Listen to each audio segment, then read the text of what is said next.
Hey, Friendo, Steve here. Larson. And it's time for our oh-so-fresh, oh-so-hot star ratings for WWE Crown Jewel. Did you just burn yourself on our star ratings, Larson? I think I left my phone on too long, but yeah, it's the same thing. Star rating's really hot. You know, Okay. phones get hot when the screen's been on for a long time. This is an old phone. That's just your phone. You got to be careful with that. It might blow up. Yeah, no, I need a new one. Blow up in your face. But my goodness gracious. Anyways, do you have your star ratings ready to go, Larson? I do. I'm right here on said phone. Maybe that's why the phone's hot, because the star ratings are hot and fresh. There we go. Or it's a technical issue. Probably Or more likely. Two. Maybe a combination of both. Before we have some mishap live on camera, vis-a-vis your phone blowing up in your face, Larson, let's blow up these star ratings. Yeah. What's first? Let's start with the first match on the card. That was the Bad Bloodline getting the win over OG Bloodline. Steve, what'd you give this match? Let me ask you something. In your star ratings, did you consider everything that happened afterwards also? Yeah, I guess so. Yeah, I mean, kind of. You know, the intriguing angle at the end of it. I like the ballsy nature of the finish and all that. I can't give this match more than 3.5 stars, though, man. It was just sort of there. It just sort of existed. I like the post-match angle. I thought that was fine. I thought it set up some intrigue. It seems a little bit on the predictable side, but that's not to say the performances aren't going to be good and all that. But I gave it 3.5 stars. It was there. It was fine. I'm right there with you. 3.5 stars. Oh, wow. Okay. It was there. Yeah, the post-match angle was good, even though it feels like they're speed running a lot of the story beats in this OG Bloodline reconciliation story. Doesn't mean it's not going to be good.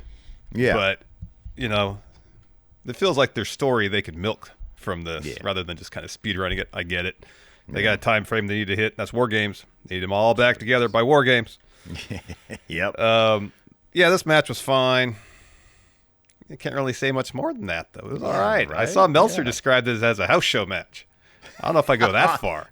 You know, I don't know, man. Cotchers might be aligned on that one. I think I'm in the hot seat on Friday for that. Yeah, you are. Yeah, it's a WWE show. Yeah, it's a WWE show. So yeah, it'll be interesting to see where he lands on all these. I might actually have to listen to radio. Is that allowed? Am I allowed to listen to radio? I don't think it's disallowed. I don't listen to radio. I just see people post stuff.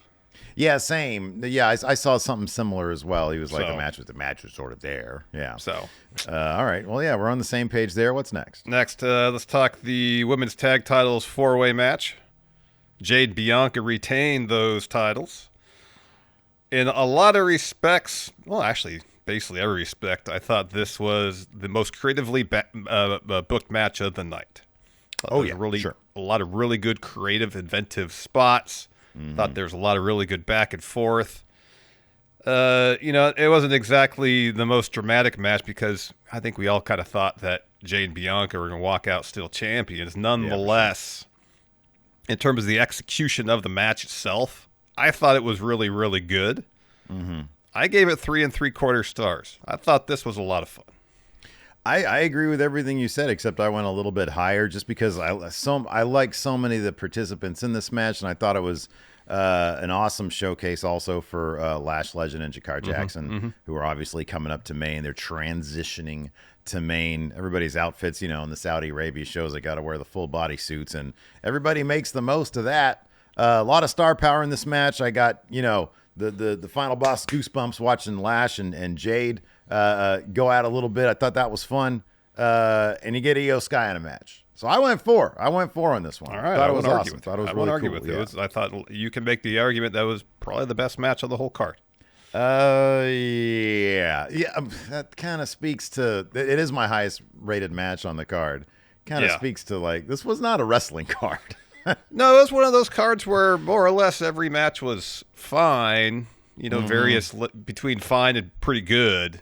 Yeah. But didn't necessarily feel like any match really went above pretty good. No. Let's move on now to Seth freaking Rollins versus Bronson Reed. This match went about the same amount of time as the match preceding it, around 12 minutes and 20 seconds this one had. That was another issue with this show, that apart from the opening and closing bouts, well, the match was pretty short. Yeah. I mean, the two after this one, both pretty short, both under 10 minutes. Anyway, Steve, what'd you give Seth versus Bronson Reed?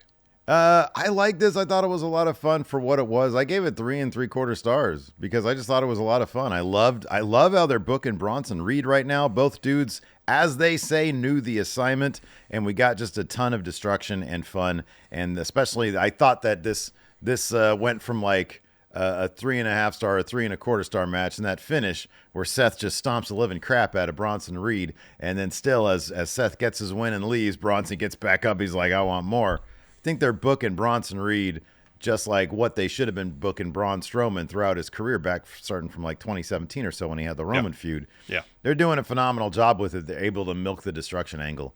And so, yeah, I thought this was a lot of fun. Both these dudes obviously, had a lot of fun with this match as well. So, yeah, I gave it 3 3/4 stars. Not too far from me. I gave it 3.5. Everything you said, I agree with. Again, it's one of those matches I think that could have benefited from being maybe a tad bit longer.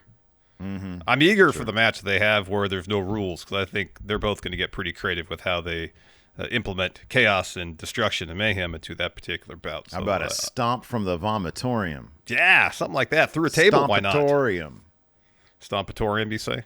Yeah, sure, why not? So, yeah, 3.5 stars, not too far off. Sure. All right, next, the first of the 2 Crown Jewel Championship matches to crown the very first champions. Liv Morgan defeating Nia Jax. This match was short. I believe it was the shortest on the card. Correct. You'd be correct. 8 minutes, 15 seconds. And while I thought there was a lot to like in this particular bout, I think it would have benefited from more time, because it felt like so many of the story beats in this particular match were kind of speed run. Mm-hmm. Sure. Very little time for anything to breathe. It was like a mad dash at the end with all sorts of overbooking and interference. I gave it 3 stars. If they gave this match more time to let it breathe and actually develop the story a bit more within the match, probably would have went higher. It just it didn't get enough time. 8 minutes ain't enough for a championship match. It ain't enough. This match did not live up to the pretty fun build that it had leading into it. And I know maybe the injury to Rhea Ripley might have changed plans significantly. I know she was supposed to have, I think, a match on the card with Raquel Rodriguez that turned into the women's tag match. I went lower than you. I went 2.5 stars. I do 8 minutes. You're going to give me 8 minutes for the first Crown Jewel champion? Literally, chronologically, the first Crown Jewel champion gets 8 minutes? Yeah. Get out of here with Can't that. do that. And half the match, 4 minutes until you get the overbook? 4 minutes until Tiffany Stratton comes out with her briefcase, and then they just do a bunch of absolute nonsense? Well, I feel like the whole story set up on SmackDown where Tiffany's like, oh, no, this is a ruse to try to cash in on Liv, wasn't really implemented that well during the actual match. I absolutely agree. So, yeah, man, I'm sorry. And this is no shade to the competitors. I'm a big Nia Jax fan, and I'm really coming around to Liv Morgan, man. I think as a character, she's been doing a lot of fun stuff. But, this was a mess. It was like they had things kind of built up nicely, and then they just sort of like, let's just throw a bunch of crap out there and see if somehow, some way it comes together. And it never did. So I gave it 2.5 stars. There you go. What did you give it? You gave it 3? 3. That's probably kind of generous, too. But I like both competitors, and I thought, given what they had, they tried their best. So yeah, sure. U.S. title match. Speaking of speed run, we're speed run through these star ratings. We must have things to do on this Sunday. Anyways, a U.S. title match. It was a breezy pay-per-view. Well, it was. It kind of was, but also it was, a few minutes longer than the typical non-major 4 pay-per-view. So it's weird, man. It's bending space and time, man. Really, really. So LA Knight defended the U.S. title successfully against Andrade, Carmelo Hayes. Steve, what'd you give this one? So this match, okay. So. Oh, boy. Okay. I'll stick with that. The portions of the match that featured Carmelo and Andrade, 4 stars. The parts of the match where they shoehorned LA Knight into this match, 2 stars. I landed on 3 stars for this match, which in my gut, I think I'm overrating this match, to be honest with you, man, because I just think that this was, what is it, like a square peg into a round hole or whatever the phrase is. Yeah. It just didn't work bringing him into the equation. As much as I love LA Knight, and I do, I think he's great. And I think with the right one-on-one opponent, he could be really great. But when you have 2 guys who are just like the wrestle guys, And then you got LA Knight, who's more of like a character promo sports entertainment guy. This was just sort of out of whack, in my opinion. So I gave it 3 stars. I was waffling between 2 3/4 and 3, but I'll give it 3 because because also that finish was really, really cool. Yeah, so yeah. I'll bump it up to a respectable 3 stars, but I can't justify going any higher, and I kind of want to go lower. All right, I actually went a little higher. I went 3 1/4 because the finish was really well done and really creative. Yeah. And I understand your point about LA Knight not exactly fitting into the tempo of the match. And it was perhaps most egregious or most noticeable when there was that botched spot where he crushed himself over the top rope. That just kind of really put a spotlight on things. It did. It was a big punctuation. Yeah. But before that, I didn't really feel like it was. He was kind of. I don't know. I didn't necessarily feel like his presence necessarily detracted from the match. Did it enhance it? Maybe not. Would I rather see like 20 minutes of Melo and Andrade one-on-one? Yeah. Pedal the metal? Hell yes. Oh, yeah, of course. For their actual Game 7? Absolutely. Yeah. And to kind of shoehorn LA Knight in there, even hell going back to their actual Game 7 where he was the guest ref, has done the last 2 matches between Andrade and Melo a huge disservice. But again, I thought there was enough to like here. Yeah, predominantly when Melo and Andrade were going one-on-one. And the finish I thought was great. Yeah, it was cool. Again, I might be a little generous here, 3 1/4. Probably would have been. I mean, if AJ Styles was in this match, maybe he could have bridged the gap between the two worlds there. But yeah. So, anyways, let's talk the main event.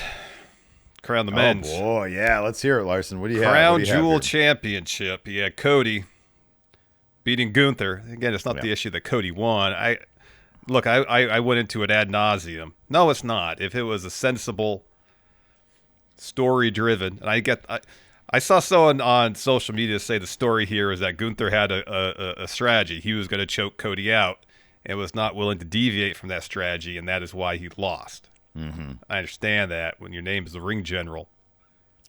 In the moment, you should realize I'm being pinned. All I got to do is release the sleeper, and I can kick out. Anyways, I went over that ad nauseum in the review. You can watch that right now over on the podcast channel. True. You kind of summarized this match well yesterday in that it was good, but it was one of your least favorite Cody matches and Gunther matches. Yeah. It didn't live up to the sum of the talents involved. We've seen Cody's Cody put on much some really better good matches during his reign. Gunther's had much better matches. Gunther is one of the best wrestlers in the world. He is, yeah. And for whatever reason, it didn't feel like it felt like there was 5-star match potential here. Sure. With the right story, with the right implementation. It's not what we got. And at first I was like, I could give this the least enthusiastic 4-star rating I've ever given a match because the work itself was fine.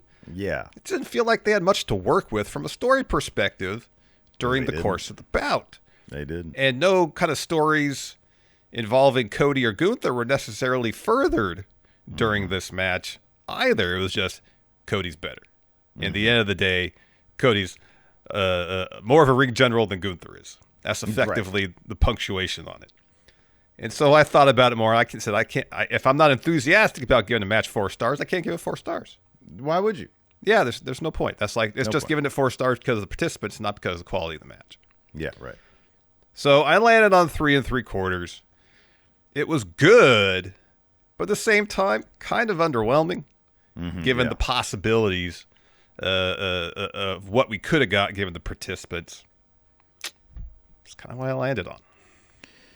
I gave this the most enthusiastic 3 3/4 I could possibly give a match. There's no way I can go 4 on this match because while I agree with everything you said, except it did tickle me.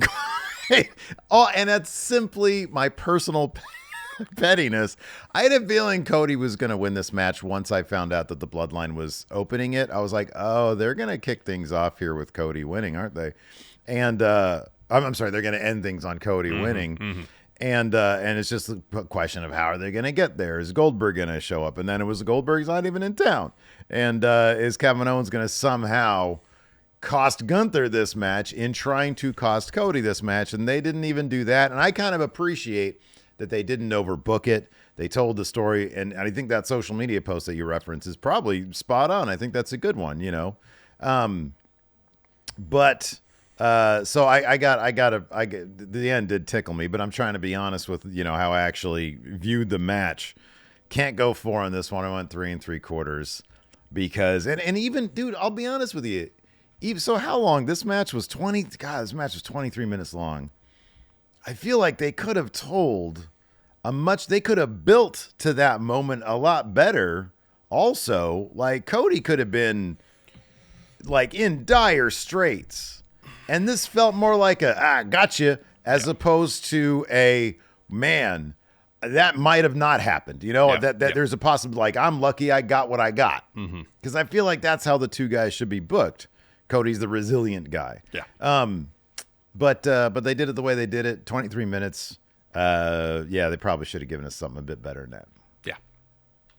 Anyways, that's how we felt about this year's Crown Jewel Premium Live event. Let us know what your guys' star ratings are in the comments below. Be sure to hit that thumbs up and be sure to go to social media and express. I mean, that's really what you want to do. Express your outrage or your excitement over our star. Can you believe Steven Larson gave this match 3 3/4 stars? What a bunch of idiots. Who do these guys? Why does everybody debate their opinion? That's what we want to get to. Yeah, exactly. For us truly to be. We want to be those other guys. Yeah. Anyways, and then of course this coming Friday, I'm going to be in the hot seat to react to / guess what Dave Meltzer gave those other guys, gave Crown Royal. So exactly. Check that out. Till next time, we'll see you guys around. Goodbye.